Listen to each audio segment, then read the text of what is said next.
This is a story about Cleopatra, one of the women who invented seduction. Cleopatra VII Philopator was born in 69 BC in the grand city of Alexandria, Egypt, the jewel of the Mediterranean. She belonged to the Ptolemaic dynasty, a Macedonian Greek royal family founded by Ptolemy I, one of Alexander the Great's most trusted generals. For nearly 3 centuries, the Ptolemies had ruled Egypt with wealth and power. But from a distance, they spoke Greek, not Egyptian, and viewed themselves as foreigners. But Cleopatra was different. Astute, ambitious, and fiercely intelligent. She defied tradition by mastering the Egyptian language and embracing local customs. She wasn't just a ruler. She was a symbol of unity. For the first time in generations, the people of Egypt saw a monarch who spoke their tongue and honored their gods. At just 18 years old, Cleopatra ascended to the throne, following the death of her father, Ptolemy XII Aulus. As per custom, she was forced to marry her younger brother, Ptolemy XIII. Only 10 years old, but the throne was no place for sentiment. The court was a nest of vipers, and soon, a power struggle erupted, with whispers, bribes, and betrayals swirling through the palace corridors. Cleopatra was ousted and exiled from Alexandria by scheming courtiers, loyal to her brother. But Cleopatra was not the kind of queen who faded quietly into the desert. In 48 BC, fate delivered her an opportunity in the form of a Roman giant, Julius Caesar. He had arrived in Egypt, hot on the trail of his rival Pompey, who had just been assassinated by Ptolemy XIII advisors. The palace was tense, power hanging by a thread. And Cleopatra made her move. Under cover of night, she orchestrated one of the most iconic entrances in history. With the help of a loyal servant, she was smuggled into the royal palace, tightly rolled inside a Persian rug or linen sack.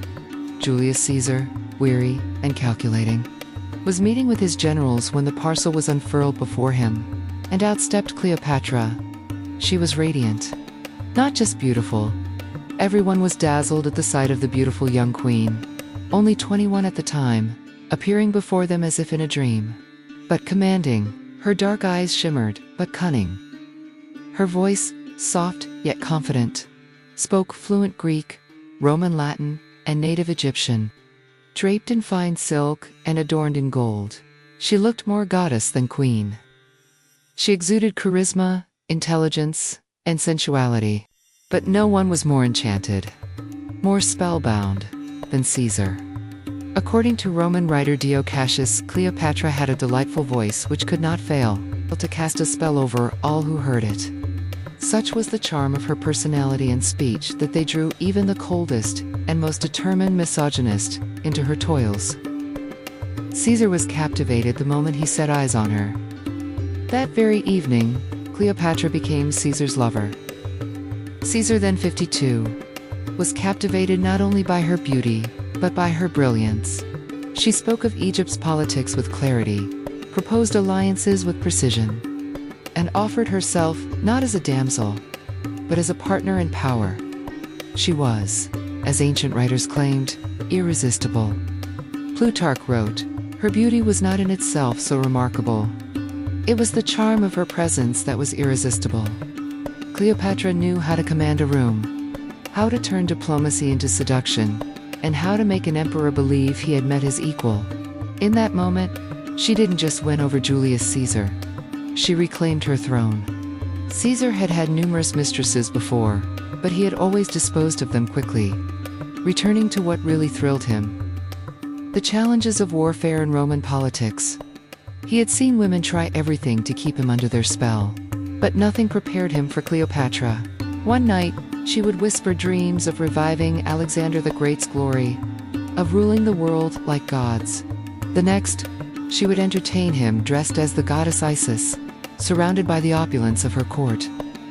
Cleopatra initiated Caesar into the most decadent revelries, presenting herself as the incarnation of Egyptian exotism.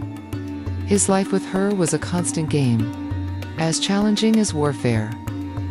The moment he felt secure with her, she would suddenly turn cold or angry, and he would have to find a way to regain her favor. Caesar got rid of Cleopatra's rivals and found excuses to stay in Egypt.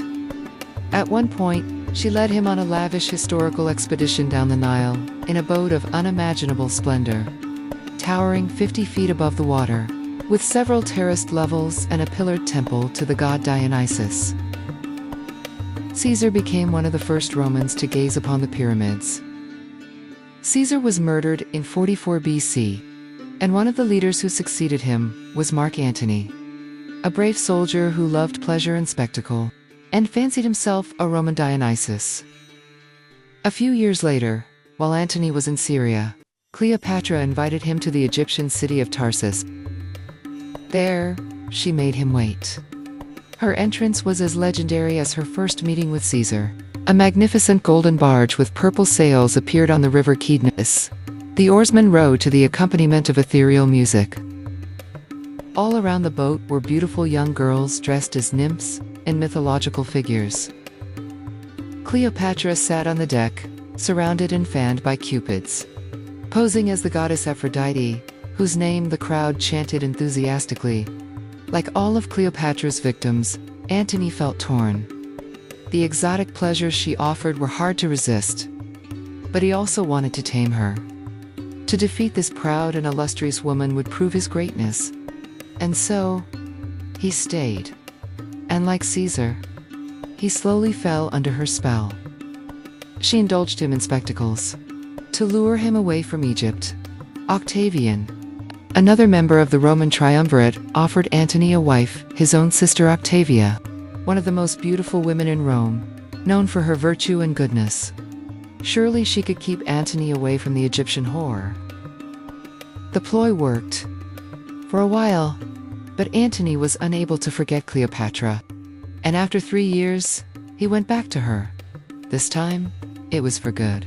He had, in essence, become Cleopatra's slave, granting her immense powers, adopting Egyptian dress and customs, and renouncing the ways of Rome. Only one image of Cleopatra survives, a barely visible profile on a coin, but we have numerous written descriptions. She had a long, thin face and a somewhat pointed nose. Her seductive power, however, did not come from her looks. Her dominant feature? Her wonderfully large eyes. Indeed, many women in Alexandria were considered more beautiful than she. But what Cleopatra had, above all other women, was the power to distract a man completely. In truth, Cleopatra was physically unexceptional and had no real political power. Yet both Caesar and Antony, brave, clever men, saw none of this. What they saw was a woman who constantly transformed herself before their eyes. A one-woman spectacle. Her dress and makeup changed every day, always giving her a heightened, godlike appearance. Her voice, which all writers talk about, was uplifting, intoxicating. Her words could be banal, but they were spoken so sweetly that listeners remembered not what she said, but how she said it. Cleopatra offered constant variety. Tributes, battles, expeditions, costumed orgies. Everything had a touch of drama and was accomplished with great energy. By the time your head lay on the pillow beside her, your mind was spinning with images and dreams.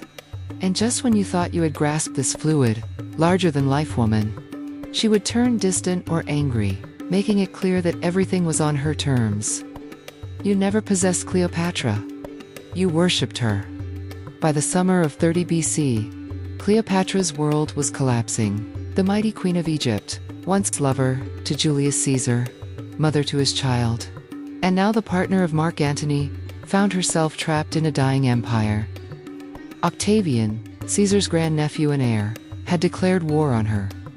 His Roman forces had already invaded Egypt. Her fleet had burned. Her army had surrendered. And now, her lover was dead. After the Battle of Actium and Antony's final defeat, he had fallen on his own sword, believing falsely that Cleopatra had already taken her life.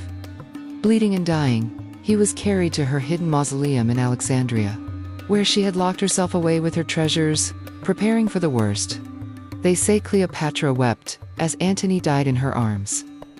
Octavian eventually breached the city. Though she tried to negotiate with him, she quickly realized he had no intention of allowing her or her children to rule. She would be paraded through Rome as a trophy, a humiliated queen dragged through the streets in chains. For Cleopatra, this was a fate worse than death. So she made her final preparations. Dressed in her royal robes, she adorned herself with jewels, as if for a coronation rather than a funeral. She wrote a letter to Octavian, calm, composed, and final, asking to be buried beside Antony. Then, on August 12, 30 BC, Cleopatra took her own life. The method remains a mystery, some say. She allowed a poisonous asp to bite her. Others believe she used a fast-acting poison hidden in a hairpin or ointment. What is certain is that she died on her own terms, as a queen, not a prisoner. She was buried next to Mark Antony, just as she had wished. Even in her final moments, Cleopatra refused to be conquered. She knew Rome could take her kingdom, her lover, even her future, but it would never take her dignity. Denied the chance to rule, she chose how her story would end, with poison in one hand and pride in the other. Cleopatra turned her death into her final act of seduction, not of a man, but of history itself. Even in death, Cleopatra remained a queen, mysterious, powerful, and unforgettable.